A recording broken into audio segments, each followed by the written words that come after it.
စိတ်ရကြခဲ့ရင်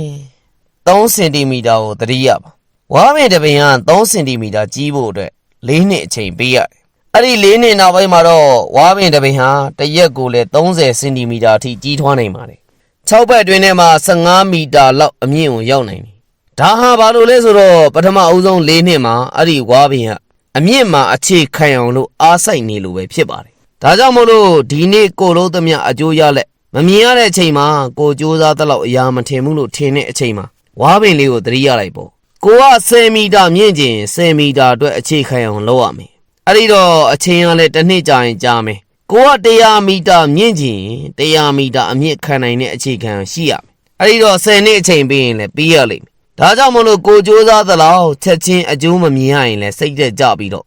နောက်မဆုတ်ပါနဲ့လို့ပြောချင်ပါတယ်ကိုသာအခြေခံအောင်အမြင့်ပွားကြိုးစားနေသည်တနေ့ကြရင်တော့လေအမြင့်ကိုရောက်နိုင်ပါလိမ့်မယ်ဘာဖြစ်လို့လဲဆိုတော့လေလူအများစုဟာအဲ့ဒီ3စင်တီမီတာကနေမကျော်နိုင်ကြဘူးဒါကြောင့်မလို့ကြာရှုံးသူကအောင်မြင်သူထက်များနေတာပေါ့ကိုယ့်ရဲ့3စင်မီတာကိုကျော်ဖြတ်နိုင်ရင်တော့လေသင်ကအမြင့်ကိုမကြခင်ရောက်မဲ့သူတွေပါပဲစိတ်တက်ကြရင်တော့3စင်တီမီတာကိုပဲသတိရပါငါရဲ့3စင်တီမီတာပဲလို့ပြောပြီးတော့အားအင်းနေပြန်ဖြည့်နိုင်ကြပါစေ